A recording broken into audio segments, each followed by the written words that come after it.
hier sind wir. Der Feind, ach, jetzt habe ich, ach so, greift von Norden an, von Osten. Hier ist der Böse. Und da kommt er raus.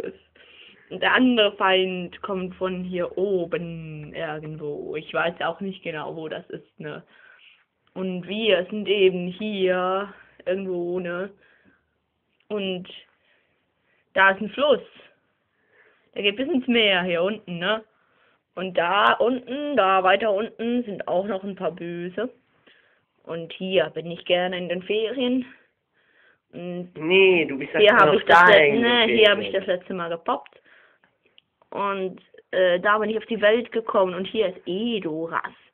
Das ist doch behinderter Name, nicht? Ach, das stimmt gar nicht, das ist ja ein Wald. Edoras ist ja... Wo ist denn das? Das sieht man gar nicht. Doch, das ist hier. Das ist ja im Berg drinnen. Seltsam.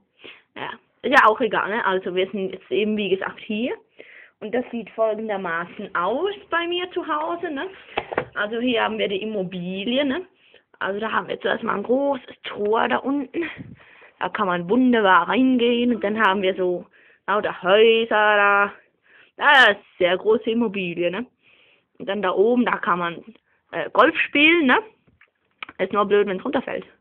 Und da hat man auch noch für den Golf zum Einlochen, da geht der Ball so unter drunter, da muss man es dort holen. Und da hinten, da kann man dann, wenn man tot ist, kommt man da rein, ne? Ich weiß auch nicht genau wieso.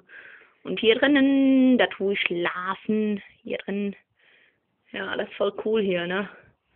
Und ja, ach ja, ihr wollt sicher noch wissen, wie ich aussehe, ne? Ja, das sage ich euch jetzt. Das bin ich. Und, die Lampe spiegelt. So, Aragorn. Tada!